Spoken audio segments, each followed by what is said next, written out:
کیا ہماری اسٹیبلشمنٹ اپنی ذمہ داریوں تک محدود ہے؟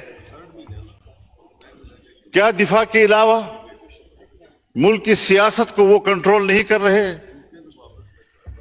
کیا ہماری پارلیمنٹ کو وہ کنٹرول نہیں کر رہے؟ اگر وہ نہ چاہیں، پارلیمنٹ کے سپریم ہونے کے باوجود میری تقریر باہر نہیں جا سکتی؟ گیلری میں بیٹھے ہوئے صحافی جو آپ کے اسی اسکرین کو دیکھ کر اس سے خبریں لیتے ہیں، وہ بند کر دی جاتی ہے، تو پھر آپ بتائیں کہ یہ پارلیمنٹ اور یہ حکومت کیسے ساورن ہے؟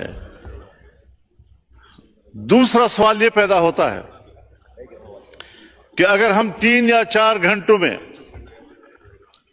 ہندوستان کی طاقت کو اور اس کے غرور کو خاک میں ملا سکتے ہیں، تو 40 سال سے ملک کے اندر ہم عسکریت پسندی کے خلاف لڑ رہے ہیں، اس کے خلاف ہمیں کامیابی کیوں نہیں مل رہی ہے؟